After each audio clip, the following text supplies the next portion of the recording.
Baik pemirsa, terima kasih Anda masih bersama kami dan kita lanjutkan kembali membedah buku mengenai bahagia bekerja, bekerja bahagia. Yes. Oke, berarti kita harus keluar dari zona nyaman. Betul.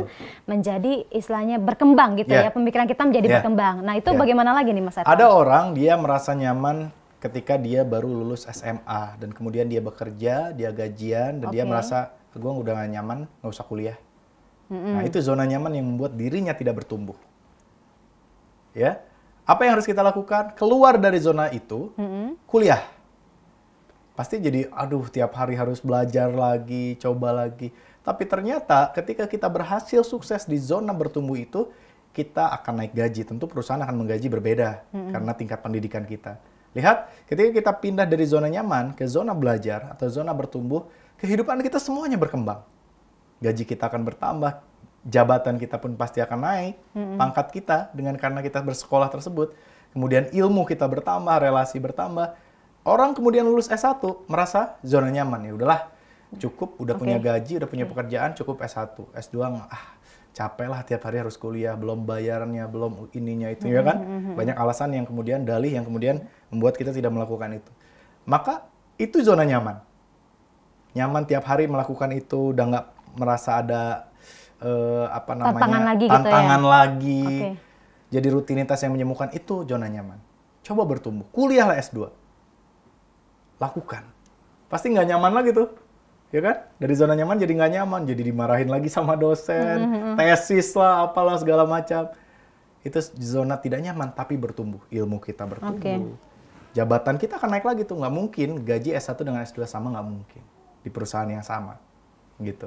Dan kalau sama, si S2 itu berani pasti untuk menagih haknya ke atasannya yang berwenang untuk meningkatkan kapasitas yang bisa dia dapatkan dari pekerjaannya. Nah itulah yang dimaksud zona bertumbuh. Caranya bagaimana? Lakukan walaupun itu sulit. Lakukan walaupun keluar dari zona nyaman itu.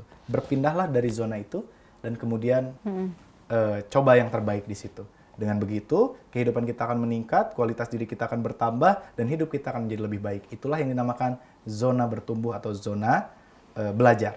Gitu, zona belajar, zona bertumbuh, kemudian mencintai pekerjaan kita. Ya. Gitu ya. Berarti memaknai pekerjaan juga salah satu untuk mencapai hal itu. Ya, banyak orang bekerja. Kita bahas dokter tadi ya, dokter tadi. Dokter tadi dia mengeluhkan pasiennya yang banyak karena dia tidak memahami makna dan esensi dari pekerjaannya. Kalau dia paham betapa beruntungnya dia menjadi dokter, karena ketika jadi dokter hidupnya bermanfaat untuk seluruh pasiennya, pasien yang tadinya sembuh kemudian bisa bahagia, yang tadinya tidak bisa bekerja jadi bisa bekerja, yang tidak bisa menafkahi istrinya dan anaknya kemudian jadi bisa menafkahi, kemudian keluarganya bahagia, si pasien bahagia, seharusnya si dokter itu jauh lebih bahagia.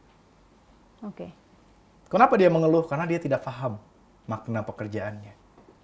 Saya kemudian melihat ada orang misalnya contoh pedagang merasa tidak bahagia.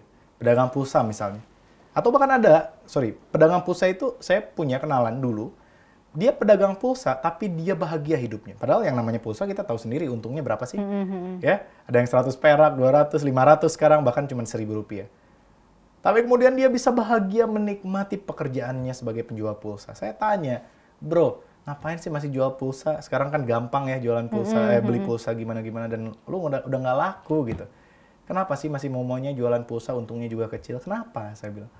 Jawabannya adalah, "Van, untungnya tidak besar. Tapi ketika ada orang misalnya mahasiswa beli pulsa, kemudian nggak lama dia bisa menelepon ibu dan ayahnya yang ternyata beda pulau dengan dirinya, kemudian tercipta komunikasi dua arah, dan kemudian dia bahagia, orang tuanya bahagia, saya jauh lebih bahagia karena mereka bahagia melalui pulsa yang saya jual kepada mereka."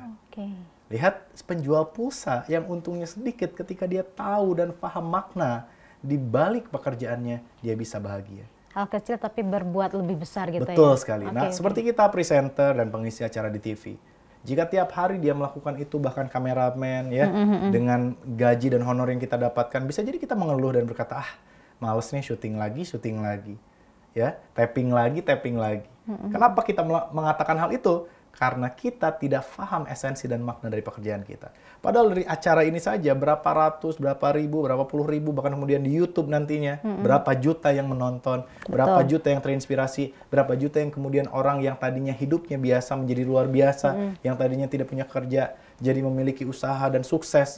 Mereka bahagia, keluarganya bahagia. Kita yang berada di tempat ini seharusnya jauh lebih bahagia karena mereka bisa sukses melalui tayangan yang kita persembahkan di TV Muhammadiyah ini. Gitu. Jadi harusnya kameramen kita berdua ini harusnya menjadi orang yang paling bahagia. Kenapa? Karena ya itu. Karena ternyata kita bermanfaat untuk kebahagiaan mereka. Istilahnya mengedukasi orang-orang di luar sana juga gitu betul, ya? Betul sekali. Itu intinya kurang lebih seperti itu. Oke, baik. Berarti kalau dalam suatu pekerjaan harus memaknai pekerjaan itu sendiri ya Mas Edwan? Wajib. Kalau kita mau selalu semangat, kalau kita mau selalu bahagia dalam bekerja, ya kita harus tahu maknanya. Betul. Kita harus tahu seberapa manfaat diri kita melalui pekerjaan kita. Kita harus tahu berapa banyak orang yang kita bahagiakan melalui pekerjaan yang kita lakukan setiap hari di dalam kehidupan kita ini. Kalau kita sudah tahu hal itu, maka kita akan menjadi orang yang paling semangat bekerja. Betul. Ya, kayak saya nih, sekarang jangan jauh-jauh deh. Kemarin saya buka Instagram. Kemudian ada video salah satu ustadz, ya. Kemudian di video itu hanya 1 menit, ustadz itu bercerita tentang bagaimana kita harus memperlakukan ibu kita. Dan dia bercerita tentang transfer uang lah gitu ya. Dan tiba-tiba saya terinspirasi, kemudian di detik yang sama, saya langsung buka M-Banking, saya langsung kirim uang kepada ibu saya. Walaupun tidak besar, tapi saya langsung bertindak. Dan saya ngebayangin, itu ustadz cuma ngomong 1 kali, tapi dia direkam. Rekamannya disebar melalui Instagram. Berapa juta orang yang kemudian melakukan hal yang sama dengan saya. Terinspirasi dan berbuat kebaikan. Berapa pahala yang dia dapatkan. Berapa kebahagiaan yang dia dapatkan kelak di akhirat dari apa yang dia lakukan tadi. Wah, menarik sekali. Ya kan? Nah, coba bayangin dengan tayangan ini saja, harusnya kameramen ini menjadi orang-orang yang paling bersemangat. Bahkan kita berdua harus menjadi orang yang paling bersemangat. Betul. Karena dengan sekali tapping, kemudian muncul di YouTube, kemudian sebagian nanti ada yang mereka buat ke Instagram, dan kemudian menyebar manfaat yang kita buat sekali ini, tapi bermanfaat ribuan kali, bahkan jutaan kali, dan membuat orang terinspirasi dengan apa yang kita ucapkan, kita lakukan. Harusnya kita menjadi orang yang paling bahagia. Karena mereka bisa jadi sukses, terinspirasi, menjadi orang yang hebat melalui tayangan inspirasi sukses ini, dan kitalah yang harusnya menjadi yang paling bahagia. Betul sekali, menarik sekali, good, excellent. Berarti kalau Sani bisa dikatakan bahwa bahagia itu pun bisa diraih dengan seseorang, semisalnya membuka lahan pekerjaan untuk orang lain. Apakah itu bisa dikatakan seperti itu, mencapai bahagia? Ya, kita harus paham dulu, Mbak Putri, pemirsa harus paham dulu bahwa segala tujuan hidup kita sesungguhnya adalah kebahagiaan. Saya sempat bahas di episode sebelumnya, bahwa buat apa kita banyak uang? Karena kita ingin bahagia. Kita menikah karena kita ingin bahagia. Kita punya anak karena kita ingin bahagia dengan anak tersebut. Kita ingin anak yang soleh karena kita ingin bahagia. Kita ibadah karena kita ingin hidup kita bahagia. Kita masuk surga, kita nggak mau masuk neraka, kita ingin berjumpa dengan Allah, kita ingin jumpa dengan Rasulullah. Semua kita lakukan, pemirsa, tentu adalah karena kita ingin bahagia. Berarti setuju ya, semua hal alasannya adalah karena kita ingin bahagia. Tapi sayangnya banyak orang yang salah kaprah dalam mencari kebahagiaan ini. Banyak orang yang kemudian korupsi untuk mencari kebahagiaan. Gitu. Banyak orang yang kemudian, mohon maaf, laki-laki misalnya berselingkuh dari istrinya atau sebaliknya karena dia menganggap itu membahagiakan. Padahal kebahagiaan yang dia bangun bertahun-tahun dengan keluarganya hancur lebur karena hal kebahagiaan yang bisa jadi kebahagiaan yang semu atau sesaat yang bohong, nggak kelihatannya doang gitu, dan sesaat banget gitu. Nah, itu yang terjadi di dalam kehidupan. Maka di dalam buku ini, pemirsa, saya membagi kebahagiaan itu menjadi 3. Ya, ada 3 jenis kebahagiaan di dunia ini. Yang pertama adalah kebahagiaan fisik, kedua kebahagiaan emosi, dan yang ketiga tadi sempat kita bahas, kebahagiaan memaknai. Gitu. Kalau memaknai sudah dijelaskan, berarti kalau untuk fisik itu seperti apa nih Mas Edwan contohnya? Fisik dan emosi mungkin kita bahas lah segmen berikutnya ya. Nanti kita akan bahas, pemirsa. Saya ingin mengajak dengan Mbak Putri juga untuk menjelaskan 3 jenis kebahagiaan itu, Mbak Putri. Baik. Gitu. Nah, tapi tampaknya sebelum dilanjutkan, kita harus break dulu ya sejenak ya. Baik pemirsa, jangan kemana-mana, tetaplah bersama kami di Inspirasi Sukses. Kami kembali lagi setelah yang satu ini.